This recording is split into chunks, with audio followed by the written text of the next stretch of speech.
um, Paul Court and Sydney Vergis, and they're going to be talking about eliminating combustion.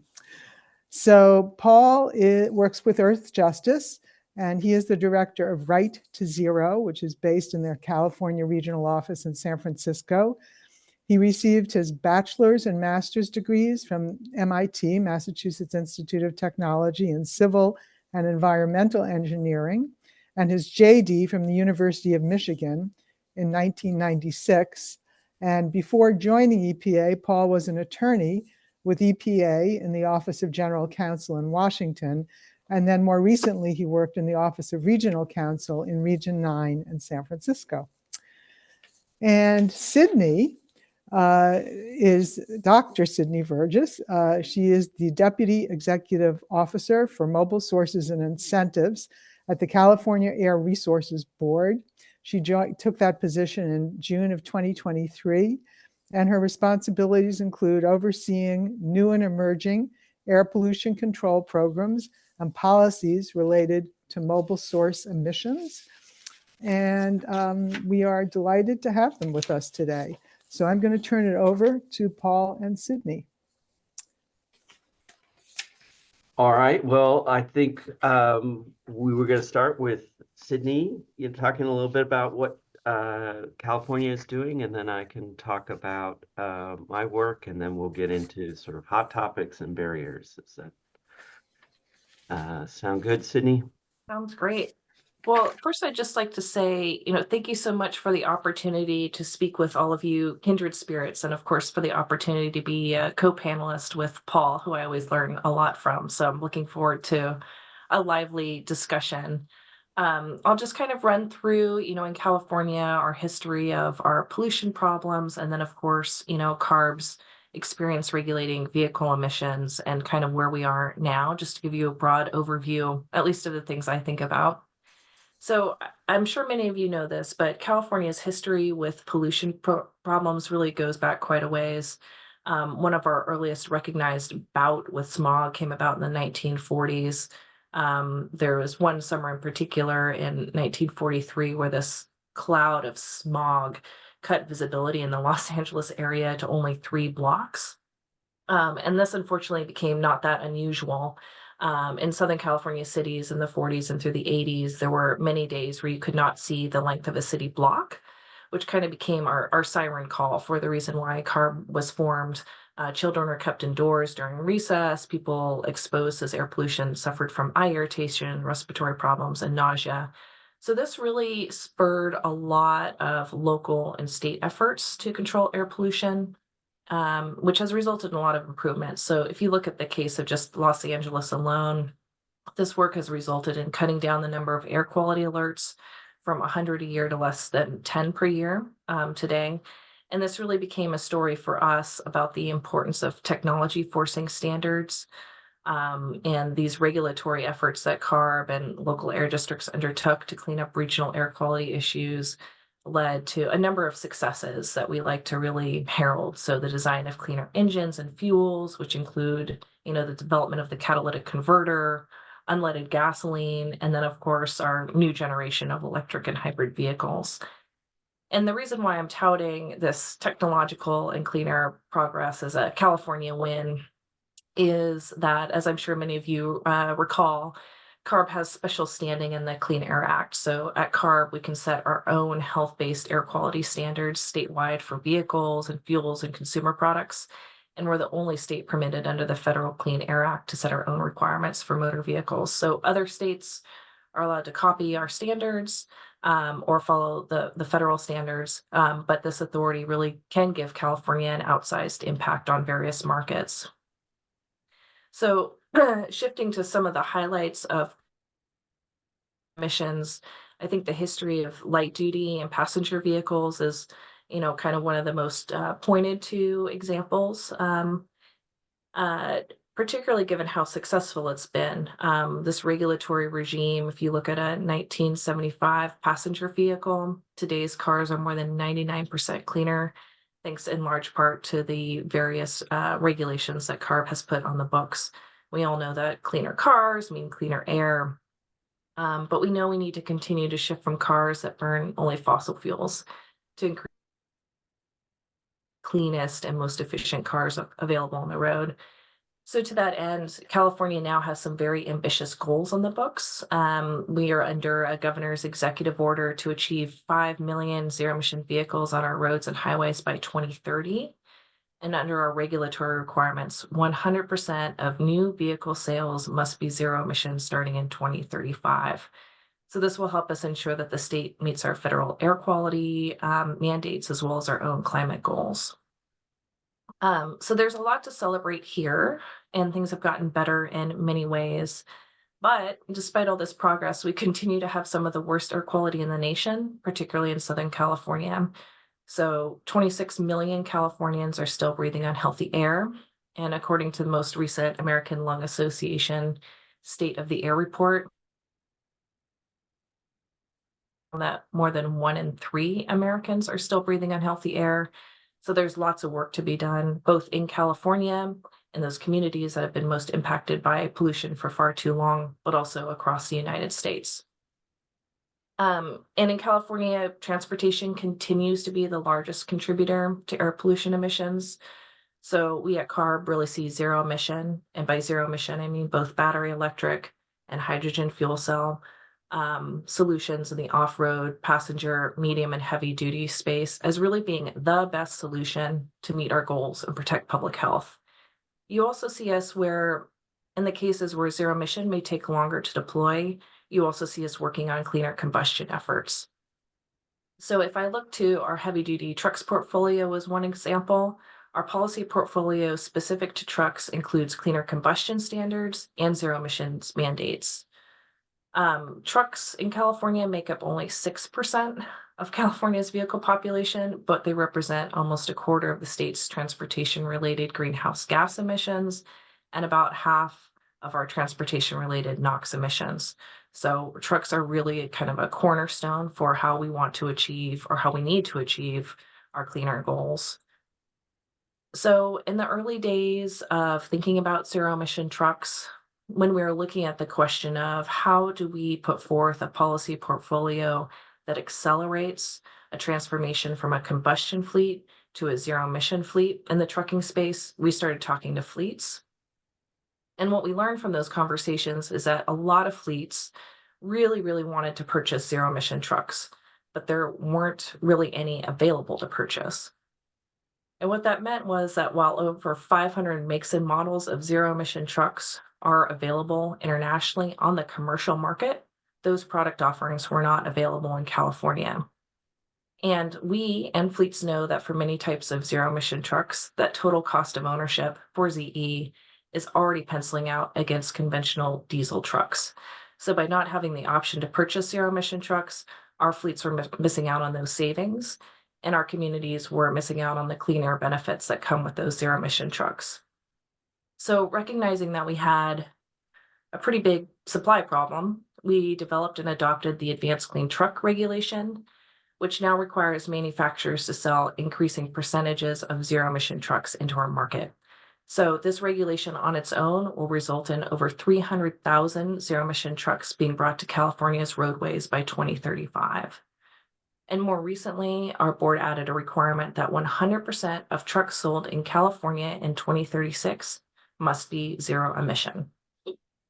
Also looking through our technical analysis, which I think all of you will appreciate, looking at the health and economic benefits, we found that this regulation will save Californians $9 billion in health costs, and California fleets are projected to benefit from about $7 to $12 billion in savings from avoided fuel and maintenance costs.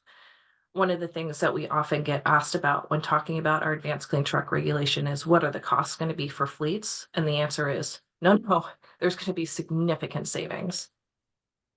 So similar to the light duty version of this program, we also wanted to provide strong incentives and credits for those truck manufacturers who bring zero emission trucks to market early on. I think you're all probably aware, and this is publicly available information, that according to the trade presses, as well as their own SEC filings, that a certain California light duty manufacturer Tesla, has received billions in revenue from the sale of regulatory credits in the light duty version of this program. And so we provide that same kind of opportunity to buy and sell credits in the advanced clean truck regulation. So our question to the market really is, there's going to see this Tesla-like opportunity to step up and benefit from the buying and selling of regulatory credits in our program. Is it Tesla? Is it PACCAR? Is it Daimler? Is it Volvo? Hopefully all and more, because I think these programs all benefit from healthy competition. So overall, the policy landscape in California continues to signal that zero is where we're going. Again, 100% of trucks sold in 2036 have to be ZE. On the car side, 100% have to be ZE in 2035. And over and over, what we heard in developing those requirements was the importance for regulatory certainty, that California send a strong signal to the market about where we're going. So this certainty will allow fleets and truck manufacturers to make definitive plans, as well as signal to private infrastructure providers that should they decide to invest in California, that the CE market will be there waiting for them. So on the other side of our portfolio, we know that, of course, combustion trucks are going to continue to be sold in California, and we want those combustion trucks to be as clean as possible.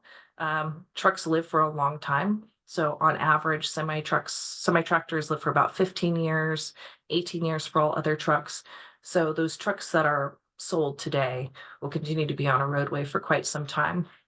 So we want those combustion trucks that are sold to be as clean as possible. So in addition to the advanced clean trucks regulation, on the combustion side, we also passed our low NOx heavy duty omnibus regulation, which includes lower NOx and particulate matter emission standards, as well as overhauled a lot of our existing emissions test procedures. The reductions expected from this combustion focused program are equivalent to taking about 16 million light duty cars off the road. And have health benefits close to $37 billion. So I think the big thing that I hope you take away from this is that California, while signaling zero emission is where we're going, 2036 and 2035, we're working really hard in the meantime to make sure that combustion, as it continues to exist, is as clean as possible as we ramp up to this zero emissions future. So with that, I will take a pause, and Paul, I'll turn this over to you. See if you want to take the opportunity to describe the Right to Zero campaign and its connection to all this work. Yeah, sure. I thought I could talk a little bit about sort of how I came into the work because I think, well, it sort of maybe is relevant to sort of where we're going. And yeah, at the outset, let me just say it's a lot of fun to be on this call. It's fun to see familiar names in the chat. So as Lydia mentioned, I was at EPA. I left EPA now almost 20 years ago, which is hard to believe. And I came to Earth Justice with the assignment of cleaning up the air in California and some of the worst polluted air bases in the country, the San Joaquin Valley, South Coast. And when I came in, our strategy was, ratchet down on everything, make all the rules a little stronger, make the standards stronger, push on the air plans, sort of incrementally, improve air quality and address the public health crises out here. But then in 2012, CARB actually did this modeling analysis. It was a draft modeling analysis. CARB never finalized it, as far as I know. But it was their draft vision for clean air. And in that modeling analysis, CARB looked at what it would take to meet both the 2008 ozone standards, which were the standards in place at the time, and the state's greenhouse gas targets. And they ran various scenarios, and they basically came to the conclusion that to meet both of these things, California is basically going to have to electrify all transportation, like all transportation. And and the graphs were stark. I mean, we had to get, to zero emission cars, trucks, everything, and all that electricity would have to come from a zero emission grid. So, primarily renewables. At the time, I think it included nuclear, but California since been shutting down its nuclear power plants. And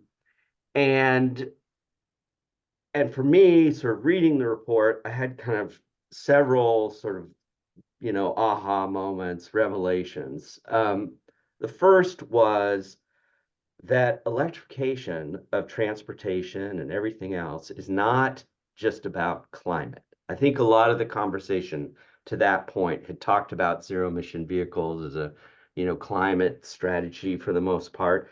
But when you're burning fuel, any fuel, you're creating not just carbon dioxide, you're creating nitrogen oxides, and NOx is a precursor to ozone and particulate matter. And so for me, it was like we need to be talking about electrification again, not just in terms of climate, but in terms of health and in terms of meeting basic air quality standards, and that we couldn't meet those standards without moving to zero emissions. The second revelation was sort of clarity between real solutions and false solutions. So again, in the climate space, the focus was decarbonization, right? So if we can move to renewable fuels, or, even today, the sort of conversation is hydrogen, combustion. If you're burning it, you might be able to make some sort of, accounting argument that you're zero carbon, but you're still creating NOx and you're still contributing to the air quality problems that we face. And so we could have real clarity on what the solutions were that we needed, and talk not just about zero carbon, but about zero emissions. And that's where we needed to go. And then the third revelation for me at the time was that the strategy that we had, which was, to make everything incrementally cleaner, wasn't going to work, because you can't make a combustion engine incrementally cleaner and get to zero. And so instead, we needed to reorient our strategy and think about incremental change in a different way, to start with zero everywhere that it's feasible and incrementally expand. And at the time, we already had zero emission passenger vehicles sort of in the market, but what was the sort of the next thing that we could do? And so we launched our Right to Zero campaign to kind of, again, look at zero emissions, look where we could drive change, and quickly had a lot of successes in California, where we went from cars to buses to trucks, and now we're talking about locomotives, commercial harbor craft, tugboats, all sorts of things. And and that sort of incremental change is actually happening a lot faster than I think a lot of folks thought was possible even, 10 years ago. And now we've taken this campaign that was focused on California and addressing the problems that we have and still have here, and expanding it across the country. And sort of, how do we take the wins in California, which has this sort of special, I don't want to call it authority, but has special treatment under the Clean Air Act, and expand that to other states and sort of build that momentum up into federal electrification work. And so we can talk about what some of those exciting developments are. So I have my list of like what I think are sort of the interesting things going on, but Sid, do you want to talk about sort of what are the sort of highlights on your list right now? Yeah, so and thank you for all the work that the coalition did. I think without that partnership, it would be very hard to get to where we got. So definitely kudos to you and the team.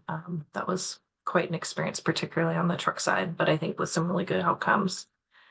So in terms of the big things happening, at least within my field of vision, there's a lot of things, exciting things at the federal level, of course, at the state level, and then in the marketplace itself.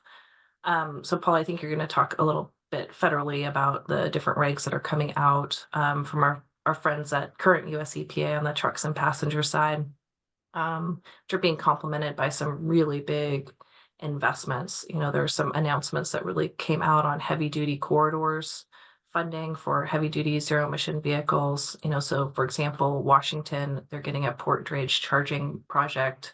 They got getting $12 million for that. On Colorado, they're getting a hydrogen corridor, $9 million. There's some big money that's getting thrown around. At the state level, there is a lot of great leadership happening that's showing that ZE is possible and that it's doable and that it's needed across communities. This isn't just a California issue. Communities across the US are also needing this kind of ZE policy and this kind of ZE leadership. So in my introductory remarks, I brought up the advanced clean truck regulation, which forces manufacturers to sell increasing numbers of zero emission trucks. 10 other states plus California have adopted this regulation. So that means that currently 1 in 4 registered trucks live in an ACT state, which is amazing. Given that ACT was only passed a couple of years ago, I think this really shows that communities and policymakers want these products that are being offered internationally, but we want nice things here too. On the light duty side, 12 states plus Washington, D.C. have adopted our most recent light duty standards, the Advanced Clean Cars 2 regulation. So what you're seeing is that these regulations have a lot of market power that expand outside of California. So manufacturers are watching, listening, and weighing in. In the private sector, I really wanted to uplift a lot of the exciting innovation that's happening on the off-road side. So off-road was previously thought of or characterized as really hard to electrify, but there's a really exciting wide breadth of existing zero-emission equipment that's available now. I was at the Consumer Electronics Show last week and saw a number of really hefty pieces of equipment on offering. We're seeing a lot of zero emission offerings like cranes and pile drivers, huge wheel loaders, excavators that are all being showcased by major manufacturers as well as startups. And one of the most exciting things is I just asked my team how many different pieces of off-road zero emission equipment are eligible to be funded in our California incentive program. It turns out we cover 778 unique pieces of zero emission off-road equipment, batteries, and chargers. So that's landscaping equipment. There's 150 different eligible types of zero emission forklifts. There's 6 different zero emission ag utility tractors, construction equipment. There's 32 different types of mobile power units that we fund now. 36 different types of terminal tractors. So this previously kind of, pushed aside sector of off-road, and thinking that it would be hard to electrify. The private sector is already stepping up with zero emission options now. We're also seeing a diversity of products that are being offered, as well as strategies for charging. So I think the conversation that comes up a lot in off-road is, oh my gosh, what if you're at a construction site in a rural area in the middle of nowhere? How are you going to charge your equipment? But the private sector is hard at work at that too, with different types of mobile power units being offered, as well as different fleets testing out different use cases for battery swap and that kind of thing. We're seeing a lot of really well-established names investing in this area. So for an example, Volvo, they're expanding their medium and large wheel loader plant in Sweden. They're adding a battery pack manufacturing excavator plant in Korea. Monarch is a California zero-emission tractor company. They've been granted $13 million by the state to expand their Livermore, California production line. John Deere is in collaboration on electric excavators. So just a lot of really exciting off-road announcements happening right now. What about you, Paul? Well, I guess the big ticket items for 2024. So as Sydney mentioned, California now has rules on the book requiring 100% zero emission vehicles by 2035, 100% zero emission trucks, like all trucks, all on-road truck, like vans up to Class 8 tractors, all zero emissions by 2036. And those rules now have to get waivers from EPA. So the EPA just had their public hearing on the Advanced Clean Cars 2 rule. So that is the rule that will require 100% zero emission passenger vehicles. The Advanced Clean Truck rule, which started some of the zero emission mandates for trucks, is now being litigated. So we'll be going through that process, sort of the EPA administrative process, certainly litigation over those waivers. And then there's a backlog of additional waivers at EPA that need to get finalized quickly, including the Advanced Clean Fleets rule or aspects of that, including the 100% zero emission requirement. And then some off-road rules like locomotives and other rules like that. So getting that through, obviously there's desire to get that done in this administration. And then we'll have to see again where the litigation goes. Sydney mentioned the federal subsidies, so the Inflation Reduction Act and the bipartisan infrastructure law, and I think there's even some aspects of the CHIPS law. That there's so much money out there, and there are a lot of stories about basically how EPA or how the agencies are going to be able to spend this money or get it out there. And I'm sure you all sort of are in touch with folks. EPA is staffing up like crazy, trying to get enough people on board to sort of administer all these programs that have been funded. So that's something we're definitely watching the guidance that comes out from not just EPA, but DOT and IRS and a whole host of agencies. And then the other sort of big category, I think, are EPA's rules themselves. So EPA has a CARS rule that I think we're expecting to be finalized in March, along with the Phase 3 greenhouse gas heavy-duty truck standards. The proposed EPA CARS rule it's not California ambitious, but it's fairly I think it will be I think it's going to sort of push us to tipping points. I mean, it's looking at 2/3 of vehicles being zero emissions by 2032. The Phase 3 rule is not quite so ambitious. It's looking at in the vicinity of 25% of new trucks being zero emissions by 2032, I think. And largely kind of just tracks what EPA projects is going to happen on its own as a result of the Inflation Reduction Act spending and the bipartisan, infrastructure law spending and the state standards that are out there. So it's really sort of market following rather than market leading. But the fact that we are talking about zero emission trucks and zero emission cars as part of federal standards, I do think is significant. And so it to me just sort of signals, that this is where we're going. And then the next frontier, as Sydney mentioned to me, is non-road, and this sort of mindset that, oh, maybe we can electrify buses, but trains, marine vessels,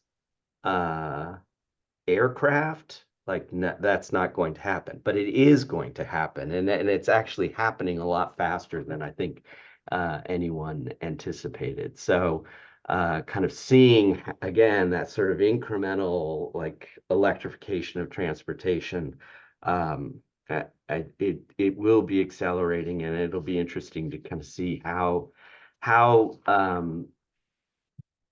that story uh, begins to, I think, catch hold.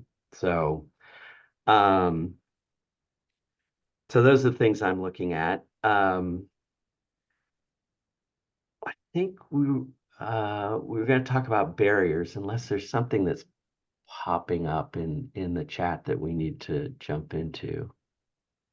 Well, I'm happy to tackle these. I think the first one kind of speaks to maybe a barrier that I was going to highlight. So um, well, actually, we can tackle one of them. So, Tom, I'll just tackle yours first, and then Justice, I'll thread in your question into the barriers response. But Tom's question is, can you speak to the conversion of gas stations and truck stops to charging facilities? Yes, it's so exciting. So I assume this question is coming up because there have been a number of partnerships that have been making the news lately. In particular, GM made some great news by installing fast chargers at 500 different Flying J truck stops, and they have plans to build another 2,000 DC fast chargers. So getting those first 500 out there was absolutely incredible, and I think indicative of what we're going to see, coming in terms of these kinds of big announcements. I also am very encouraged by these kinds of announcements because, to me, as a regulator, in a way I'm sure you all appreciate, what it indicates to me is that manufacturers are taking both federal and state requirements to deploy zero emission in the field successfully very seriously. You're seeing a lot of these kinds of innovative partnerships between OEMs and others crop up, so that OEMs can make sure that their products are being used successfully by consumers in the field and are being way more innovative than we've ever seen them be before. So very exciting space there. I would say on the home front, in addition to kind of this private sector innovation, not in my shop or my agency, but our sister agencies are also hard at work at complementing this private investment with public investment. So a couple of years ago, our sister agency, the California Energy Commission, was allocated dollars to ensure that enough funding for infrastructure that would support 1,000 zero-emission school buses, 1,000 zero-emission transit buses, and over 1,000 zero-emission drayage trucks was deployed and funded by the state. So you've also seen like a long-term commitment, at least on the state side, to help jumpstart the deployment of that infrastructure. So all in all, really good news, and thank you for the opportunity to lift up some of those successes. Justice, getting to your point, one of the barriers that I was going to lift up is that my perception, as someone who works to develop these and implement regulations in California, but also works with other states to develop and implement these regulations, is that my concern and potential barrier is that there are various agents of FUD, so fear, uncertainty, and doubt, working overtime, which has been quite challenging, for us. CARB is working to develop, or sorry, EPA is working to develop its, car and truck regulations.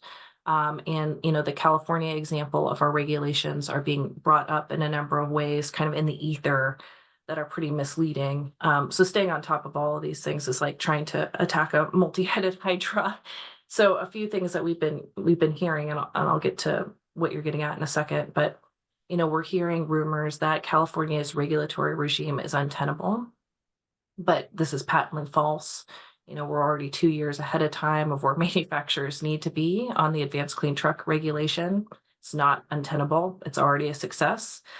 We're hitting a regulatory milestone 2 years ahead of time. PS ACT only officially phased in 2 weeks ago. So we're already 2 years ahead. We're also hearing rumors like, manufacturers really want to produce zero emission trucks and deliver them for sale. Fleets really want them, but all these orders are getting canceled because fleets are having a hard time installing infrastructure. But what the data actually show is that for the zero emission truck orders placed through our incentive programs, overall, only 16% of those orders are canceled. And of that 16%, 18% are only due to infrastructure issues. So less than 3% of orders are canceled due to an infrastructure issue. So to get to your question, this certainly comes up a lot, this issue of, sorry, I just want to make sure to read it so everyone sees it. You're asking about the total environmental cost of electrification. And what about mining, battery manufacturing, disposal, et cetera. This certainly comes up a lot, and I think there's some valid things that we all need to be thinking about here. The way I often hear this question framed, not the way I assume you're framing it, but the way I hear it framed when we're going through a regulatory process is it's often being used by these entrenched combustion interests to try to fight against a zero emission future. That's not to say there aren't legitimate issues here. But I will say that one of the things that we've gotten very practiced at citing is that any serious life cycle analysis of zero emission versus combustion always comes up in favor of zero emission. The thing that usually comes up kind of part and parcel with your question is questionable work practices. And that, of course, exists on the combustion side too. There's questionable work practices around cobalt mining in the Congo. That's usually a criticism that's aimed specifically at battery electric vehicles. But cobalt's also used in the desulfurization of petroleum, so it's not like the oil industry is innocent on this one either. This isn't reason to ignore or gloss over the very real impacts of mineral mining, processing, and transport. And there's certainly very ugly and cruel ways to go about an energy transition, and there's sustainable and equitable ways to go about it. So obviously, I assume CARB are in favor of the latter. But there's a lot of really interesting work going on federally, from what I understand. So the Biden administration convened the Interagency Working Group on Mining, Regulation, Laws, and Permitting to provide recommendations to Congress about how to reform mining law. So that's a great, I think, step in the right direction. In California, we're looking at the domestic production of lithium. Everyone's very excited about Lithium Valley and the Salton Sea area. We've commissioned some blue ribbon studies to look at that area and found that the region could produce enough lithium to support 375 million batteries for electric vehicles. So this would give us an opportunity to produce, these needed materials in a more sustainable and environmentally safe way than versus nearly anywhere else in the world. So lots of opportunities there. I would also say that the private sector too has really stepped up to do more, I think, public facing awareness, both tracking as well as just providing the information out publicly about how they're tracking the sourcing of their materials. But there's also been a lot of really exciting developments in the battery recycling space. Many of you probably saw that Redwood Materials received a huge loan from the federal government, and they have contracts with Panasonic, who makes the batteries for Tesla, Ford, and others to do battery recycling. They tout that up to 90% of the materials in batteries can be recycled, and automakers have a strong incentive to recycle because so many of those minerals are so expensive. Don't often you get a win-win on this economic and environmental side, but that appears to be one place where private sector also has a big motivation to do the right thing. So there's a lot to, of course, think about and consider, but there's also a lot of work being done to make sure that this energy transition is an equitable one and does a better job than oil. Yeah, I was gonna say, in terms of barriers, um, technology is not at the top of my list in terms of what we're looking at. We've heard, well, it's been interesting. You talk about FUD. We've seen already sort of evolution where the opposition in the beginning was talking about, oh, well, you can't make an electric car that does X, Y, or Z, or an electric truck that does X, Y, or Z, or be too costly or whatever. And those arguments have really kind of faded away. And then the argument was, oh, the infrastructure. We can't build out the infrastructure. We don't have the infrastructure. It's going to take us forever. Um, and um, and that's even now starting. I mean, it's still very prevalent, but um, for most cars and trucks, for most car and truck trips, sort of, at home, at your your depot, that's going to cover most of your charging needs. And so sort of the path on the sort of the public charging network, that really only becomes a problem if you're starting to see lots of zero emission vehicles. And I was struck just over the last month, there were simultaneously sort of news articles saying, oh, manufacturers are seeing kind of a lag in demand on zero emission vehicles. Zero emission vehicles aren't as popular, people aren't adopting them, as much. And simultaneously, the auto manufacturers raising the infrastructure issue, like we don't have enough infrastructure to support all the zero emission cars that we're selling. And so, sort of which is it? Do we have too many zero emission vehicles or not enough? And the growth, if you sort of dig into the growth numbers on zero emission vehicle sales, they continue to grow. There's some question about whether they're growing as fast, but they are growing. And just today I saw BMW sort of announced that they feel like they've hit a tipping point where they'd already committed to going fully zero emission vehicles, but things have accelerated to the point where there's no sort of turning back. And we're seeing kind of that same sort of escalation, exponential growth on the infrastructure side. A lot of these funds have just now started, getting pumped into the economy.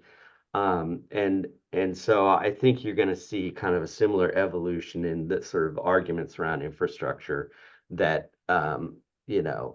very soon we're going to start hearing stories about how we have chargers that are sitting around empty without, cars to, to, use them. So those both to me relate to what I think the biggest barrier is, or one of the biggest barriers, which is the sort of the politicization of this issue and the sort of oil industry stoking of culture wars and misinformation around this work. And so sort of sifting through, I think a lot of the misinformation is going to be a big deal. The battery stuff, I think, is interesting too. There are certainly issues around mining. I mean, whatever you're mining, we need to be aware of how we're doing it. But electric vehicles actually have solutions to a lot of these issues that, say, the mining of oil doesn't, because we can recycle, you know, a lot of the materials that are used in batteries. We can reuse batteries in, sort of second life, as energy storage, things like that. And there's a lot of work happening around the chemistry of these batteries. So lithium is sort of the core component of these batteries and is super abundant. And we're seeing already sort of the mining is like, and as Sydney mentioned, sort of, think geothermal sources more than adequate to cover, all of the, batteries that we can imagine. But there's research going on into replacing lithium with sodium, which is even more prevalent and, could come from, salt water, things like that. And some of the rare earth metals, can be replaced. We're looking at, various, iron phosphorus batteries, things like that. So there's sort of technological solutions to all of those issues, where there is no sort of solution, really to some of the issues around oil and combustion. And then even the infrastructure, there are kind of innovative solutions coming out. So to me, like technology it's actually all upside. Like there's so many like really exciting possibilities around the technology. And so the big barriers to me are kind of the sort of political. We can talk about the Supreme Court, obviously, and sort of there's some of their new sort of deregulatory agendas. But it's the fact that, this is a potentially an existential threat to the oil industry, and they're not going to go away quietly. I mean, that's sort of the biggest, I think, barrier that we're looking at. And then the other is really just sort of the speed of all of it, how quickly we can take advantage of these opportunities.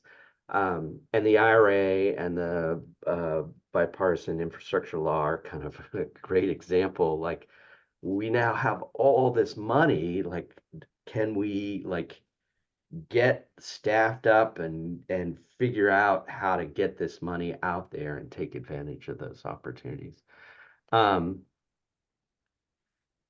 So yeah, I don't know. What did I miss it?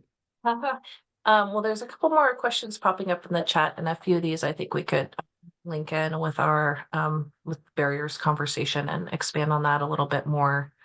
While I stall for time and look at the questions, I'll just say one of the barriers I wanted to complain about to you all is the state of California is currently facing a $68 billion budget deficit. And I would say half of my portfolio is incentives. So that's going to be a big barrier for me and fleets and consumers over the next year or so. But I'll save you. I don't want to take advantage of having a captive audience. So Dawn, you wrote, our out-of-state registered trucks covered. Is the 100% requirement applied to cars if brought out of state and then registered in California? And then are you concerned about trucking firms moving to other states? Great question. And the reason why I want to talk about this is in terms of barriers is it's also kind of an opportunity. So for us, a really big deal is these partnerships with other states. So in terms of your questions about, are out-of-state registered trucks covered? What about trucks moving to other states? To me, that's why it is so important to have other partner states also following California's regulations or taking the initiative to adopt California's regulations. Now with 1 in 4 trucks registered in an ACT state, that's quite a hold on the market. And I would say one of the things that in California we hear about, no matter what regulation you're talking about, is, oh, well, X, Y, and Z sector will just leave the state. And time again, that has not borne out. And I think that's in large part to the leadership in other states in adopting these regulations. So the 100% requirement specifically is for cars and trucks sold in California. That 100% requirement is for in-state new purchases. So that's why I'm very focused on, our state partnerships, because we want that 100% in-state requirement to proliferate as many places as possible. not as concerned about trucking firms moving to other states in the context of the Advanced Clean Trucks regulation that is a requirement on manufacturers. So they're going to need to work overtime to really make sure that trucking firms want to buy those products. The onerous really is on the manufacturers in the Advanced Clean Trucks regulation. Let's see. Oh, there's some advice for you in here, Paul. Yeah, we're on it. We're on it. We're doing it. The one above about equity, I think, is a big issue. And Yeah, you can address that. And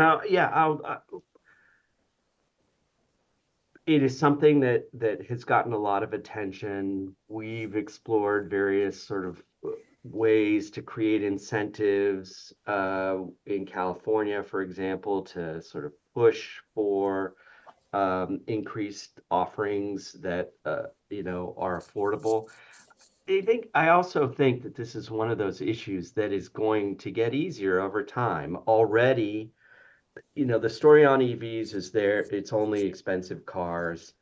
New analysis just I saw last week with all the new offerings now, the average EV price is $2,800 more than the average combustion vehicle.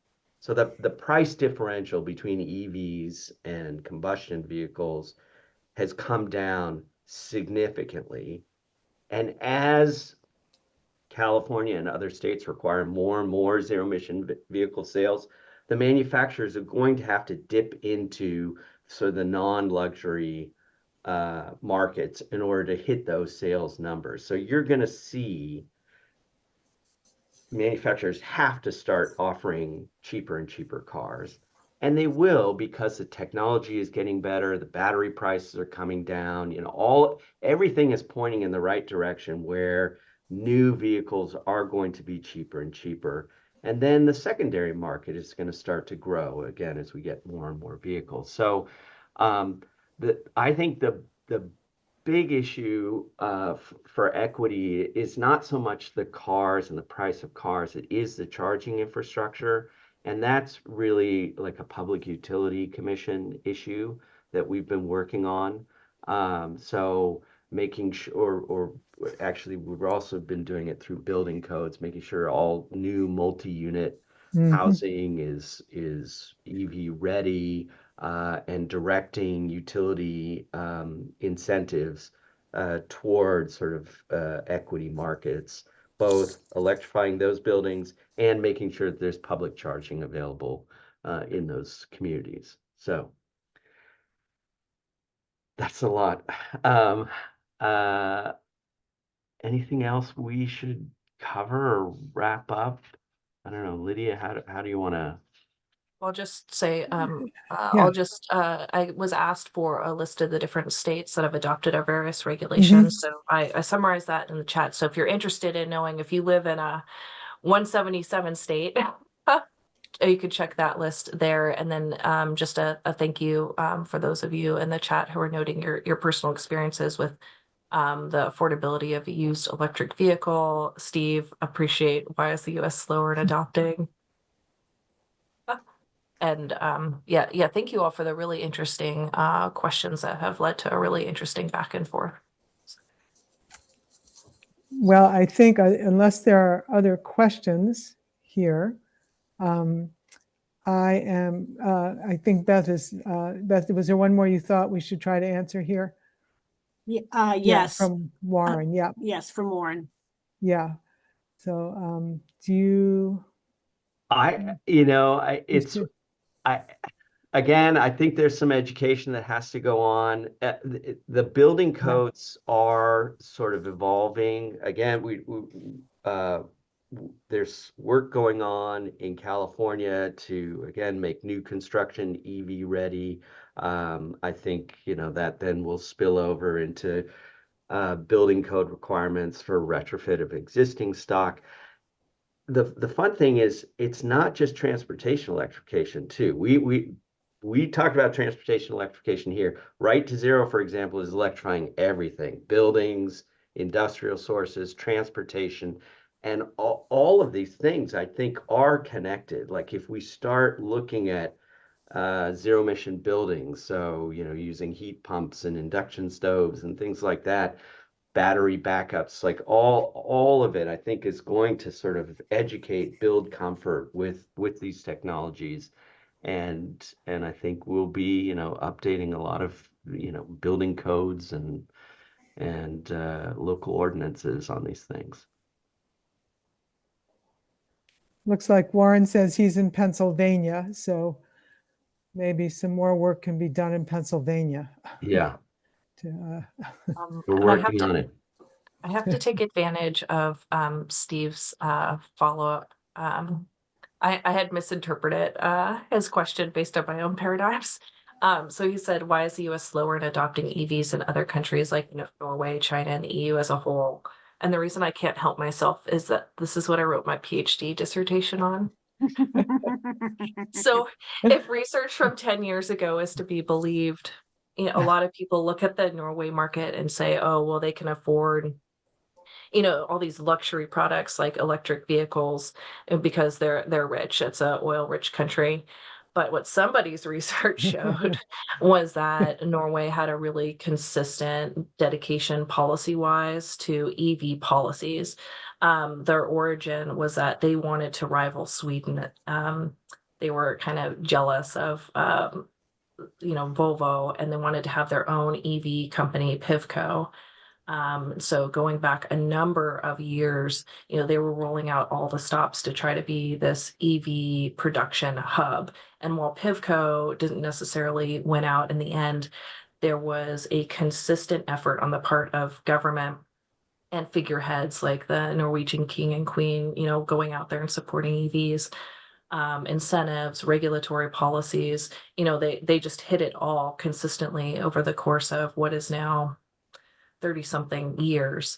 And that consistent dedication to EV policy is one of the things that some would argue led to their massive electric vehicle success. And I think, as you all know, that the political wins for these kinds of things, they seem to come and go. And so being able to stay strong as regulators or incentive makers to consistently support policies that support these kinds of vehicles over time really takes a lot of doing. So in large part, I would say that's what I argued Norway's success was due to. In the US, we've had a little bit more of a, back and forth relationship on these kinds of policies. It's really strong right now, but I think what the Norway example showed is that if we're consistently supporting the electric vehicle market, it will take. People do want these vehicles. They are cheaper. They are better for the environment. There's a vast array of options now available to people.